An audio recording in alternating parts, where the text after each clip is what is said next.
A man lies dead in a bathtub. His head tilts to one side, eyes closed, a quill still resting in his hand. In the other, he holds a letter. It were the last words he ever read. Blood stains the sheet that covers him, and a wound cuts deep into his chest. And beside the tub, not a marble table, not fine furniture, but a wooden crate. It symbolizes his desk, his tomb, and his stage, all at once. It's an element that had profound consequences. This isn't a king, though, nor a general. And in 1793, yes, that year, Jacques-Louis David decided to turn his death into art. Not just art, a painting that his supporters could use as a shrine, and most importantly, to justify the killing of tens of thousands of people who didn't agree with them. I had the privilege to see this painting with my own eyes about 20 years ago, and its powerful message still resonates with me today, over 2 decades later. So who was this controversial figure? What was his relationship with the man who painted him? And why did so many people lose their lives shortly after it was completed? This video explains why it's one of the most powerful and influential paintings in art history. Jean-Paul Marat wasn't the kind of man you ignored. Born in Switzerland, trained as a doctor, he landed in Paris, hungry for success. At first, he treated aristocrats, nice houses and nice fees to provide medical services. But when the revolution broke out, everything changed. Marat put down his scalpel and picked up his pen. He started a political magazine called L'Ami du Peuple, the friend of the people. But friend might be putting it lightly. His articles dripped with venom. He attacked priests, nobles, moderates, anyone he thought stood in the way of the revolution. His enemies called him a madman, a fanatic, a bloodthirsty monster. And maybe they weren't wrong. But to the poor, he was something else, a voice that roared for them, no matter the cost. And that's the problem with fire. It burns everything it touches. And for Marat, it would burn him too. It was the evening of July 13, 1793, and there was a knock on Marat's door. The visitor was Charlotte Corday, a 24-year-old girl from Normandy. She was a Girondin, the political opponents of the Jacobin Club, to whom Marat provided a radical voice. She believed that his writings ignited the September Massacre, a series of well over 1,000 killings in French prisons. He leaned forward to read the words of her fictional letter. They said, "It is enough that I am very unhappy to be entitled to your benevolence." David painted it with incredible realism, so it could serve as a propaganda tool for the revolutionaries.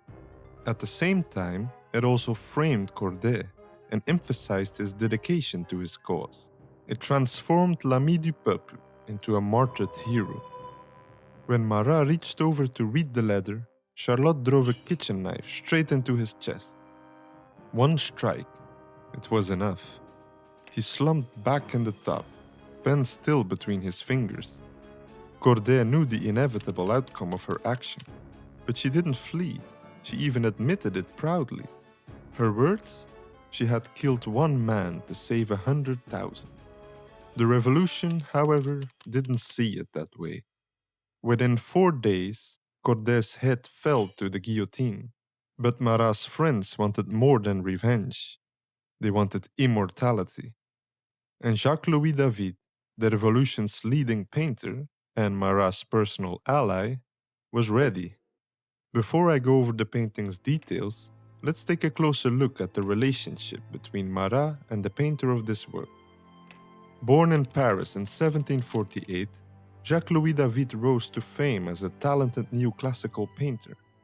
By the 1780s, he was already the most celebrated painter in France, shaping taste, style, and even politics. But when the revolution exploded, David didn't step aside.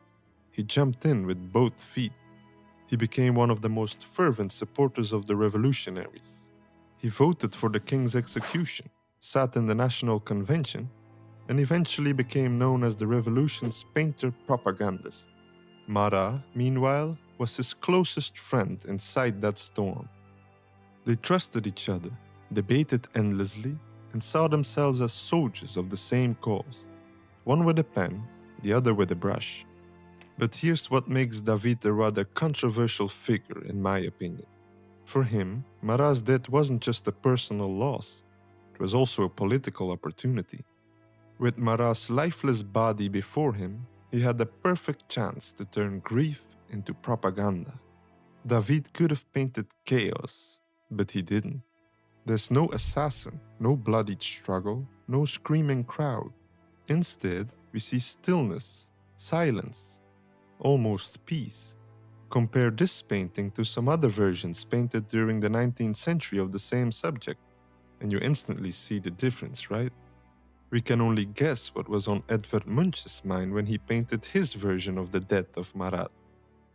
In David's painting, Marat's body glows pale against the background of emptiness.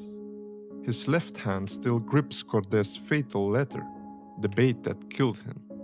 His right hand dangles, pen loose, as if he died mid-sentence, writing for the people.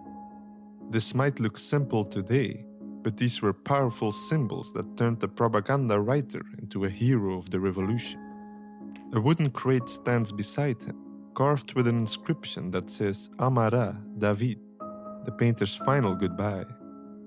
His figure leans in a gentle curve, like a fallen hero from ancient sculpture.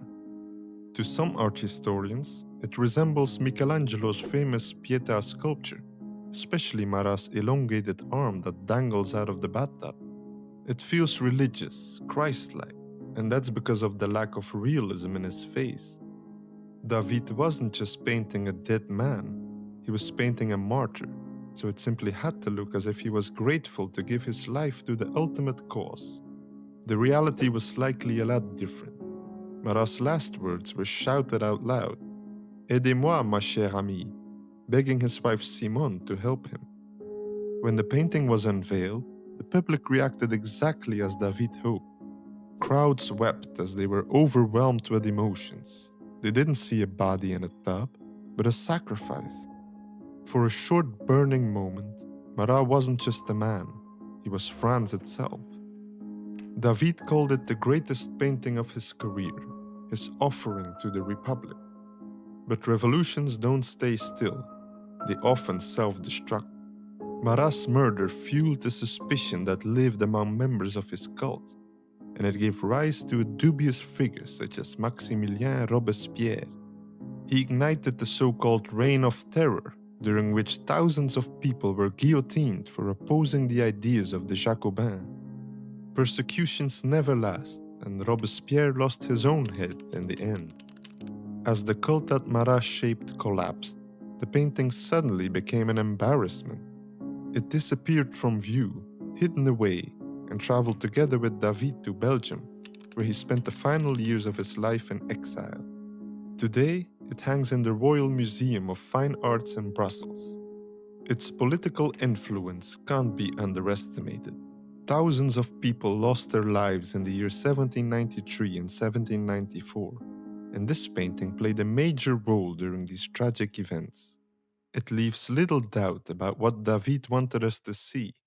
Not a corpse, not a politician, but a martyr. More than 2 centuries later, the painter's impeccable brushstrokes still whisper this story, which changed the course of human history forever.